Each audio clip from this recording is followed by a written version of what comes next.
your gateway to a world of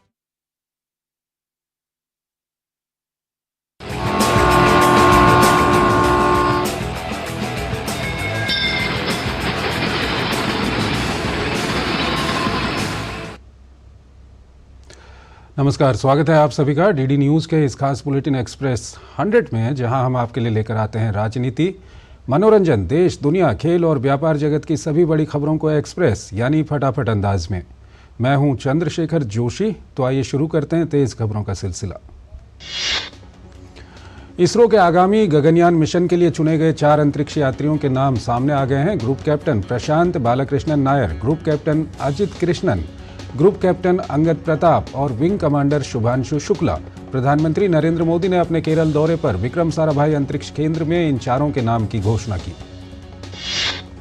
ये चारों भारतीय वायुसेना से संबंध रखते हैं और वहां इनका पायलट के रूप में लंबा अनुभव रहा है। प्रधानमंत्री नरेंद्र मोदी ने इन चारों अंतरिक्ष यात्रियों को अंतरिक्ष यात्री पंख प्रदान किए। गगनयान भारत का अंतरिक्ष में पहला मानव मिशन होने वाला है। पीएम ने गगनयान के असेंबली क्षेत्र का भी दौरा किया, जहां उन्होंने अंतरिक्ष क्षेत्र से जुड़ी विभिन्न प्रौद्योगिकियों का अवलोकन किया। उन्होंने भारतीय अंतरिक्ष अनुसंधान संगठन द्वारा विकसित एक महिला ह्यूमनॉइड अंतरिक्ष रोबोट से संवाद भी किया। प्रधानमंत्री नरेंद्र मोदी ने कहा कि 4 गगनयान यात्री सिर्फ 4 नाम या 4 इंसान नहीं हैं, ये वो 4 शक्तियां हैं जो 140 करोड़ भारतीयों की आकांक्षाओं को अंतरिक्ष तक ले जाने वाले हैं। उन्होंने जोर देते हुए कहा, इस बार टाइम भी हमारा है, काउंटडाउन भी हमारा है और रॉकेट भी हमारा है। प्रधानमंत्री नरेंद्र मोदी ने विक्रम साराभाई अंतरिक्ष केंद्र तिरुवनंतपुरम में 3 महत्वपूर्ण अंतरिक्ष बुनियादी ढांचा परियोजनाओं का उद्घाटन किया। इन परियोजनाओं में श्रीहरिकोटा में PSLV एकीकरण सुविधा, महेंद्रगिरी में नई सेमी क्रायोजेनिक्स इंटीग्रेटेड इंजन और स्टेज टेस्ट फैसिलिटी और VSSC तिरुवनंतपुरम में ट्रायोसोनिक विंड टनल शामिल है। ये 3 परियोजनाएं अंतरिक्ष क्षेत्र के लिए विश्व स्तरीय तकनीकी सुविधाएं उपलब्ध कराने के लिए लगभग 1800 करोड़ रुपए की लागत से विकसित की गई हैं। पीएम ने कहा कि आज के समय में अंतरिक्ष कार्यक्रम में नारी शक्ति को महत्वपूर्ण स्थान दिया गया है। इसरो प्रमुख एस सोमनाथ ने विक्रम साराभाई अंतरिक्ष केंद्र में प्रधानमंत्री का स्वागत करते हुए कहा कि प्रधानमंत्री के दूरदर्शी विजन के कारण ही भारत तेजी से हर एक क्षेत्र में विस्तार कर रहा है। उन्होंने कहा, आज भारत नई अंतरिक्ष नीति के तहत अंतरिक्ष में नई संभावनाओं को तलाश रहा है। प्रधानमंत्री नरेंद्र मोदी ने तमिलनाडु के तिरुपुर में भाजपा की विशाल जनसभा को संबोधित किया। पार्टी की राज्यव्यापी पदयात्रा के समापन के अवसर पर हुई इस जनसभा में लाखों की भीड़ उमड़ी। लोगों ने पीएम पर फूलों की बारिश कर दी। एन मन एन मक्कल पदयात्रा के समापन समारोह को संबोधित करते हुए प्रधानमंत्री ने इस अपार जन समर्थन के लिए तमिलनाडु का आभार जताया। पीएम ने विश्वास जताया कि 2024 में तमिलनाडु नया इतिहास रचने जा रहा है। प्रधानमंत्री ने कहा कि तमिलनाडु के साथ उनका दिल का रिश्ता है। पीएम ने 1991 की अपनी एकता यात्रा को याद किया, जिसकी शुरुआत उन्होंने तमिलनाडु से ही की थी। प्रधानमंत्री ने कांग्रेस और डीएमके पर जोरदार हमला बोला। पीएम ने कहा कि इन दोनों ने ही तमिलनाडु के लोगों के विकास को प्राथमिकता नहीं दी। प्रधानमंत्री नरेंद्र मोदी ने तमिलनाडु के मदुरई में भविष्य का निर्माण ऑटोमोटिव MSME उद्यमियों के लिए डिजिटल गतिशीलता कार्यक्रम में हिस्सा लिया। पीएम मोदी ने भविष्य का निर्माण ऑटोमोटिव MSME उद्यमियों के लिए डिजिटल गतिशीलता कार्यक्रम से जुड़ी प्रदर्शनी का भी अवलोकन किया। पीएम मोदी ने कहा, आज देश MSMEs के भविष्य को देश के भविष्य के तौर पर देख रहा है। पैसे से लेकर प्रतिभा तक MSMEs के संसाधनों में वृद्धि हो, इसके लिए चौतरफा काम हो रहा है। पीएम मुद्रा योजना और पीएम विश्वकर्मा जैसी योजनाएं इस दिशा में बड़ी भूमिका निभा रही हैं। प्रधानमंत्री ने साथ ही कहा कि भारत की GDP का लगभग 7% हिस्सा ऑटोमोबाइल उद्योग से आता है, इसलिए ऑटोमोबाइल उद्योग देश की अर्थव्यवस्था और प्रगति को गति देता है। उन्होंने कहा कि जब देश में नई तकनीक आएंगी तो नई तकनीक से जुड़ा वैश्विक निवेश भी भारत आएगा। इसके अलावा प्रधानमंत्री नरेंद्र मोदी तमिलनाडु के मदुरई स्थित विश्व प्रसिद्ध मीनाक्षी अम्मन मंदिर पहुंचे। इस दौरान प्रधानमंत्री ने मंदिर के दर्शन किए और पूजा अर्चना की। प्रधानमंत्री नरेंद्र मोदी ने केरल के तिरुवनंतपुरम में भाजपा की विशाल जनसभा को संबोधित किया। केरल में भाजपा के लिए बढ़ते जन समर्थन का जिक्र करते हुए पीएम ने अपने संबोधन में कहा कि 2024 में केरल भाजपा को डबल डिजिट में सीटें देगा। एनडीए के लिए 400 पार का नारा दोहराते हुए पीएम ने कहा कि विपक्ष पहले ही अपनी हार मान चुका है। एलडीएफ और यूडीएफ को घेरते हुए पीएम ने कहा कि ये केरल में एक दूसरे से लड़ते हैं जबकि बाकी देश में इंडी गठबंधन के नाम पर साथ बैठते हैं। पीएम ने कहा कि इनकी इस धोखाधड़ी का जवाब केरल की जनता जरूर देगी। प्रधानमंत्री ने एलडीएफ और यूडीएफ पर केरल को अराजकता और घोटालों में धकेलने का आरोप लगाया। पीएम ने कहा कि 2024 का चुनाव केरल के लिए नई राजनीति के उदय का अवसर है। पीएम ने केंद्र की जन कल्याण योजनाओं से राज्य के लोगों को मिल रहे लाभ का भी जिक्र किया। 25 करोड़ लोगों के गरीबी से बाहर आने का उल्लेख करते हुए पीएम ने कहा कि उनके तीसरे कार्यकाल में और करोड़ों लोगों को गरीबी से निकाला जाएगा। पीएम ने कहा कि 2024 का चुनाव नए भारत को और आगे ले जाने का चुनाव है। प्रधानमंत्री नरेंद्र मोदी ने अपने तमिलनाडु दौरे के दौरान पल्लदम में जर्मन सिंगर कैसेंड्रा माई स्पिटमैन और उनकी मां से मुलाकात की। कैसेंड्रा स्पिटमैन कई भारतीय भाषाओं में गीत गाती हैं। उन्होंने पीएम मोदी के सामने अच्युतम केशवम और एक तमिल गाना गाकर सुनाया। हिमाचल प्रदेश में राज्यसभा चुनाव में बड़ा उलटफेर हुआ। कांग्रेस की सरकार के बहुमत के बाद भी उसका प्रत्याशी हारा। भाजपा के हर्ष महाजन ने चुनाव में जीत दर्ज की। कांग्रेस के कई विधायकों ने क्रॉस वोटिंग की। हिमाचल प्रदेश में विपक्ष के नेता जयराम ठाकुर ने कहा, इतना भारी बहुमत होने के बावजूद कांग्रेस राज्यसभा सीट हार गई है। जयराम ठाकुर ने कहा, सीएम सुक्खू को नैतिकता के आधार पर इस्तीफा दे देना चाहिए। उत्तर प्रदेश राज्यसभा चुनाव के नतीजे आ गए हैं। बीजेपी ने प्रदेश की 8 सीट जीती हैं तो वहीं सपा के खाते में 2 सीट गईं। क्रॉस वोटिंग का बीजेपी को स्पष्ट फायदा मिला और उसका 8वां उम्मीदवार भी जीत गया। भाजपा की ओर से आरपीएन सिंह, सुधांशु त्रिवेदी, चौधरी तेजवीर सिंह, साधना सिंह, अमरपाल मौर्य, संगीता बलवंत, नवीन जैन और संजय सेठ ने चुनाव में जीत दर्ज की। जबकि सपा की ओर से जया बच्चन, रामजी लाल सुमन जीते। वहीं सपा विधायकों की क्रॉस वोटिंग की वजह से आलोक रंजन की हार हुई। समाजवादी पार्टी को आज बड़ा झटका तब लगा जब पार्टी प्रमुख अखिलेश यादव के करीबी मनोज पांडे ने विधानसभा में मुख्य सचेतक पद से इस्तीफा दे दिया। मनोज पांडे ने अखिलेश यादव को चिट्ठी लिखकर अपना इस्तीफा सौंप दिया। मनोज पांडे ने कहा कि जनता ने मुझे कई बार वोट देने का मौका दिया है। अगर राजनीति में हैं तो आरोप लगेंगे ही। हम जनता के लिए चुन के आए हैं और जिस जनता ने हमें चुना है उसके लिए हमें केवल सोचना है। समाजवादी पार्टी के नेताओं के पार्टी छोड़कर जाने पर उत्तर प्रदेश के उप मुख्यमंत्री केशव प्रसाद मौर्य ने कहा कि ये साफ हो गया है कि समाजवादी पार्टी कुनबे में अंतर्कलह है। समाजवादी पार्टी का भविष्य अंधकारमय है। दिल्ली की 4 सीटों पर और हरियाणा के कुरुक्षेत्र से आम आदमी पार्टी ने लोकसभा चुनाव के लिए उम्मीदवारों का ऐलान कर दिया है। नई दिल्ली से सोमनाथ भारती, दक्षिणी दिल्ली से सही राम पहलवान, पूर्वी दिल्ली से कुलदीप कुमार और पश्चिमी दिल्ली से महाबल मिश्रा उम्मीदवार होंगे। वहीं हरियाणा के कुरुक्षेत्र से सुशील गुप्ता उम्मीदवार हैं।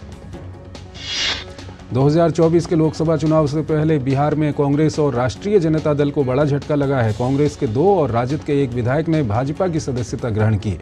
बिहार के उप मुख्यमंत्री सम्राट चौधरी ने तीनों विधायकों को पार्टी में शामिल कराया।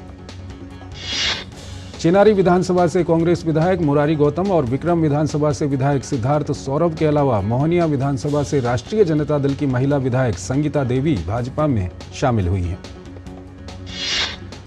नेशनल कॉन्फ्रेंस के अध्यक्ष एवं सांसद फारूक अब्दुल्ला ने कहा कि जम्मू कश्मीर में आगामी लोकसभा चुनाव कांग्रेस के साथ मिलकर लड़ा जाएगा। साथ ही उन्होंने कहा कि इंडी गठबंधन को मजबूत करना जरूरी है।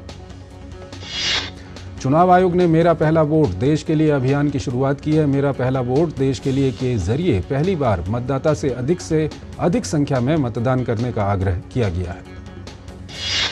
केंद्रीय वित्त मंत्री निर्मला सीतारमण ने विकसित भारत एट 2047 कार्यक्रम को संबोधित करते हुए कहा कि आज डिजिटल इंफ्रास्ट्रक्चर से विकास की रफ्तार बढ़ी है, वहीं ईज ऑफ डूइंग बिजनेस का भी दायरा बढ़ा है।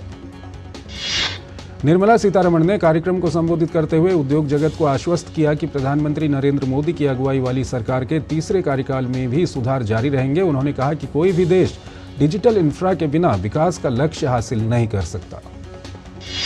वाणिज्य एवं उद्योग मंत्री पीयूष गोयल ने विकसित भारत एट 2047 कार्यक्रम को संबोधित करते हुए कहा कि भारत की अर्थव्यवस्था तेज गति से आगे बढ़ रही है। किफायती मूल्य पर उच्च गुणवत्ता वाले उत्पादन के कारण भारत निवेश के लिए एक बेहतर डेस्टिनेशन बन गया है। सूचना एवं प्रसारण मंत्री अनुराग सिंह ठाकुर ने नई दिल्ली के फिक्की में विकसित भारत एट 2047 कार्यक्रम को संबोधित किया। केंद्रीय मंत्री ने डिजिटल इंडिया की उपलब्धियों का जिक्र करते हुए कहा, आज लोगों के खाते में सीधे पैसा पहुंच रहा है। विकसित भारत एट 2047 का उद्देश्य वर्ष 2047 तक भारत को एक विकसित राष्ट्र बनाना है। थाईलैंड के विदेश मंत्री पर्णप्री बाहिदानुकारा 4 दिवसीय यात्रा पर भारत आए हैं। आज उन्होंने नई दिल्ली में विदेश मंत्री डॉक्टर एस जयशंकर के साथ बैठक की। इस दौरान भारत और थाईलैंड के बीच समझौतों पर हस्ताक्षर भी हुए। संदेशखाली मामले पर टीएमसी सांसद अभिषेक बनर्जी के बयान पर लोकेट चटर्जी ने कहा कि ये लोग शाहजहां शेख को बचाने के लिए हर हद तक जा सकते हैं। भाजपा प्रवक्ता शहजाद पूनावाला संदेशखाली मामले को लेकर तृणमूल कांग्रेस पर निशाना साध रहे थे। पूनावाला ने कहा कि ममता बनर्जी और अभिषेक बनर्जी ने ही शाहजहां शेख को संरक्षण दे रखा है। भाजपा प्रवक्ता ने कहा कि हिंदू महिलाओं के साथ जो उत्पीड़न हुआ है, ममता सरकार उस पर चुप्पी साधे हुए है।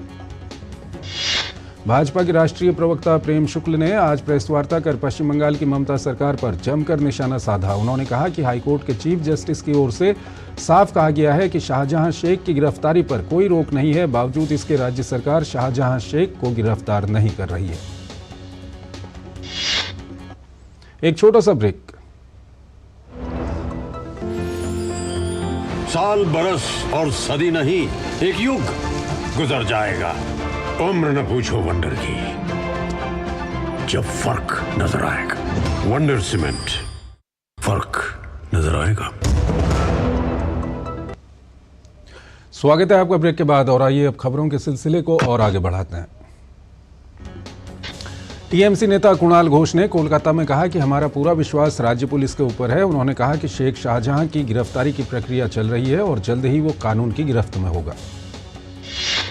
पश्चिम बंगाल में विपक्ष के नेता शुभेंदु अधिकारी ने पिछले साल रामनवमी पर हुई हिंसा मामले में राष्ट्रीय जांच एजेंसी ने 16 लोगों की गिरफ्तारी पर संतुष्टि जाहिर करते हुए कहा, राज्य सरकार ने एनआईए जांच को रोकने के लिए माननीय सर्वोच्च न्यायालय का भी दरवाजा खटखटाया। हालांकि सर्वोच्च न्यायालय ने एनआईए जांच पर कोई प्रतिबंध नहीं लगाया। केंद्रीय गृह मंत्री अमित शाह गुजरात के अहमदाबाद में कड़वा पाटीदार समाज द्वारा आयोजित रजत जयंती महोत्सव और सामूहिक विवाह समारोह में शामिल हुए। सामूहिक विवाह समारोह में शादी के बंधन में बंधने वाले जोड़ों को अमित शाह ने आशीर्वाद दिया। केंद्रीय गृह मंत्री अमित शाह ने गांधीनगर के कलोल में स्थित कपिलेश्वर महादेव मंदिर में पूजा अर्चना की। इस दौरान उनके साथ गुजरात के मुख्यमंत्री भूपेंद्र पटेल भी मौजूद रहे। केंद्रीय मंत्री गिरिराज सिंह ने राहुल गांधी के बयान पर पलटवार करते हुए कहा, राहुल गांधी को लग रहा है कि देश में एक कानून, सामाजिक सौहार्द ना रहे, इसलिए वो लोगों को भड़काने का काम करते हैं। उन्होंने कहा, ये कानून का देश है, कानून से ही हर कार्य होता है और कानून से ही होगा। दिल्ली शराब घोटाले में प्रवर्तन निदेशालय ने दिल्ली के मुख्यमंत्री अरविंद केजरीवाल को पूछताछ के लिए 8वां समन भेजा है। जांच एजेंसी ने केजरीवाल को पूछताछ के लिए 4 मार्च को बुलाया है। इससे पहले ईडी ने अभी तक 7 बार समन भेजा, लेकिन वो पेश नहीं हुए। काशी और मथुरा को लेकर विश्व हिंदू परिषद ने अपना रुख स्पष्ट कर दिया है। विश्व हिंदू परिषद के कार्यकारी अध्यक्ष आलोक कुमार ने साफ कर दिया है कि इन दोनों मुद्दों को लेकर कोई आंदोलन नहीं किया जाएगा। समाजवादी पार्टी के सांसद शफीकुर रहमान वर्क का मंगलवार को निधन हो गया है। वो 93 साल के थे। शफीकुर रहमान वर्क लंबे समय से बीमार चल रहे थे। इस महीने की शुरुआत में स्वास्थ्य खराब होने के चलते उन्हें मुरादाबाद स्थित एक अस्पताल में भर्ती कराया गया था, जहां उनका इलाज चल रहा था। उत्तराखंड की पुष्कर सिंह धामी सरकार ने आज विधानसभा के दूसरे दिन राज्य का वार्षिक बजट पेश किया। सदन के पटल पर वित्तीय वर्ष 2024-25 के लिए 89,230 करोड़ 7 लाख का बजट संसदीय कार्य व वित्त मंत्री प्रेमचंद अग्रवाल ने पेश किया।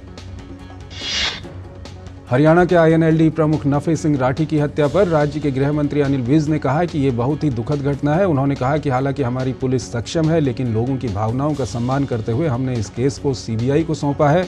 दोषी कोई भी हो, उसे बख्शा नहीं जाएगा। मध्य प्रदेश के मुख्यमंत्री मोहन यादव की अध्यक्षता में मध्य प्रदेश की कैबिनेट बैठक हुई। कैबिनेट बैठक में सर्वसम्मति से ये तय किया गया कि मध्य प्रदेश में पीपीपी मॉडल पर पर्यटन विमान सेवा शुरू की जाएगी। इसके साथ साथ भोपाल, इंदौर, जबलपुर, ग्वालियर, उज्जैन जिले में प्रधानमंत्री ई बस सेवा शुरू होगी। मध्य प्रदेश के राज्यपाल मंगूभाई पटेल एवं मुख्यमंत्री मोहन यादव ने राष्ट्रीय शिक्षा नीति 2020 के अंतर्गत भारतीय ज्ञान परंपरा विविध संदर्भ विषय पर भोपाल में आयोजित 2 दिवसीय कार्यशाला का शुभारंभ किया। इस मौके पर मोहन यादव ने कहा, शिक्षा विभाग की सभी जरूरतों के लिए शासन साथ खड़ा है। बिहार में आरजेडी विधायक किरण देवी के आरा के अगियाव स्थित आवास पर ईडी ने की छापेमारी। लैंड फॉर जॉब और प्रिवेंशन ऑफ मनी लॉन्ड्रिंग से जुड़े मामले में छानबीन करने के लिए दिल्ली और पटना की ईडी टीम किरण देवी के आवास पर पहुंची। फ्रांस के थल सेना प्रमुख जनरल पियर स्किल आज से भारत की 2 दिन की यात्रा पर हैं। अपनी यात्रा के दौरान उन्होंने आज नेशनल वॉर मेमोरियल पर शहीदों को श्रद्धांजलि अर्पित की।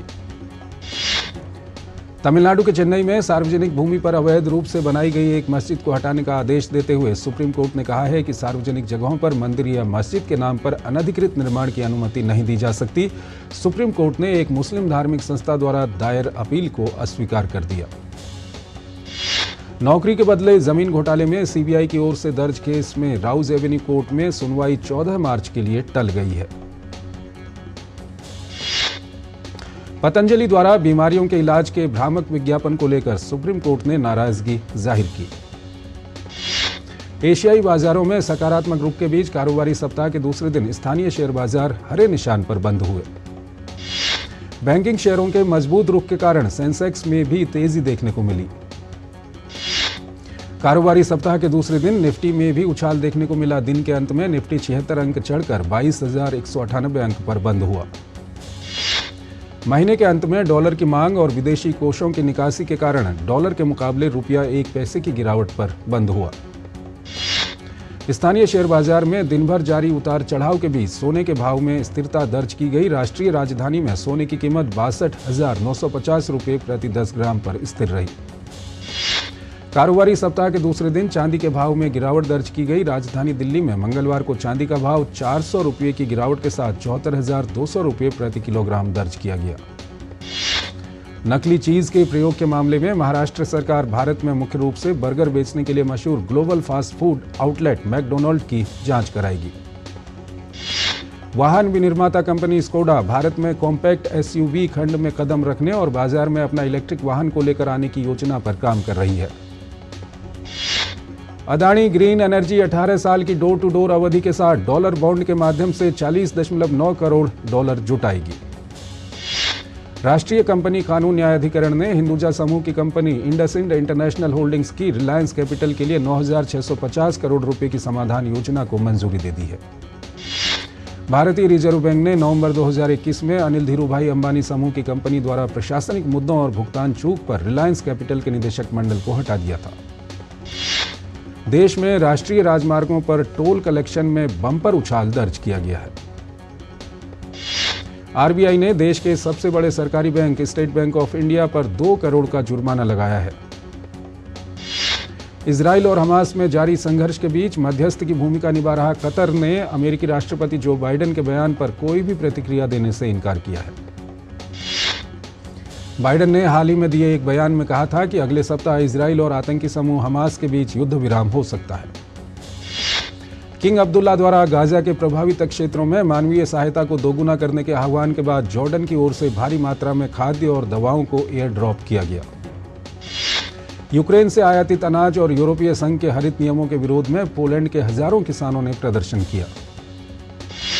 जर्मनी के वाइस चांसलर रॉबर्ट हैबेक ने फ्रांस के उस प्रस्ताव को खारिज कर दिया जिसमें यूक्रेन की मदद के लिए पश्चिमी देशों को अपने सैनिकों को युद्ध में शामिल होने के लिए विचार करने को कहा गया था। वाइस चांसलर रॉबर्ट हैबेक ने एक कार्यक्रम के दौरान कहा कि हमें खुशी है कि फ्रांस यूक्रेन की मदद के लिए सकारात्मक कदम उठाने पर चर्चा कर रहा है। दक्षिण कोरिया में चिकित्सकों के विरोध के बीच प्रधानमंत्री यू सुक योल ने कहा कि देश के मेडिकल स्कूलों में हर हाल में छात्रों की प्रवेश संख्या बढ़ाई जाएगी। रूस के दिवंगत विपक्षी नेता एलेक्सी नावल्नी के सहयोगियों ने आगामी रूसी राष्ट्रपति चुनाव के विरोध प्रदर्शन करने के आह्वान पर क्रेमलिन के प्रवक्ता ने इस फैसले को उत्तेजक बताते हुए कहा कि पुलिस कानून के मुताबिक कानून व्यवस्था बरकरार रखेगी। क्राउन प्रिंस मोहम्मद बिन सलमान से द्विपक्षीय वार्ता के लिए यूक्रेनी राष्ट्रपति वोलोदिमीर ज़ेलेंस्की सऊदी अरब पहुंचे। रिश्वत के बदले जमीन लेने के आरोप में पाकिस्तानी अदालत ने पाकिस्तान के पूर्व प्रधानमंत्री इमरान खान और उनकी तीसरी पत्नी बुशरा बीबी को 7 साल की सजा सुनाई है। एक और छोटा सा ब्रेक। साल बरस और सदी नहीं, एक युग गुजर जाएगा। उम्र न पूछो वंडर की, जब फर्क नजर आएगा। वंडर सीमेंट, फर्क नजर आएगा। स्वागत है आपका ब्रेक के बाद और आइए खबरों के सिलसिले को और आगे बढ़ाते हैं।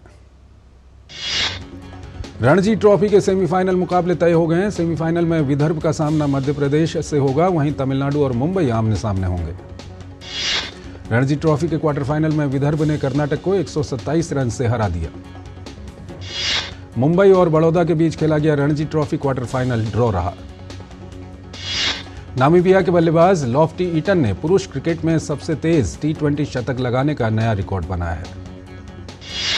हार्दिक पांड्या ने प्रतिस्पर्धात्मक क्रिकेट में वापसी की है। 2023 के वनडे विश्व कप में चोटग्रस्त होने के बाद हार्दिक DY पाटिल T20 कप में पहली बार मैदान पर उतरे। मोहम्मद शमी ने दाईं एंकिलिस टेंडन की लंदन में सर्जरी करवाई। इस सर्जरी के बाद शमी IPL में नहीं खेल पाएंगे। न्यूजीलैंड के तेज गेंदबाज नील वैगनर ने अंतर्राष्ट्रीय क्रिकेट से संन्यास का ऐलान कर दिया है। ब्रेडन मैककलम का कहना है कि शोएब बशीर को काउंटी क्रिकेट में पर्याप्त मौके दिए जाने चाहिए। दुबई ओपन के पहले दौर में एंडी मरे ने एक सेट हारने के बाद वापसी करते हुए जीत दर्ज की। मैक्सिको की महिला फुटबॉल टीम ने कॉन्काकैफ वुमेन्स गोल्ड कप में ग्रुप ए में टॉप किया। प्रीमियर लीग के फाइनेंशियल नियम तोड़ने के आरोप में एवर्टन फुटबॉल क्लब पर लगाई गई पेनल्टी में कटौती की गई है। संगीत जगत के मशहूर गायक पंकज उधास पंचतत्व में विलीन हो गए। लखनऊ में फिल्म बड़े मियां छोटे मियां के प्रमोशन के दौरान भगदड़ मच गई। भीड़ को काबू करने के लिए पुलिस को लाठीचार्ज करना पड़ा। के मेनन अभिनीत thriller web series special ops का दूसरा सीजन बहुत जल्द दर्शकों के बीच आने वाला है।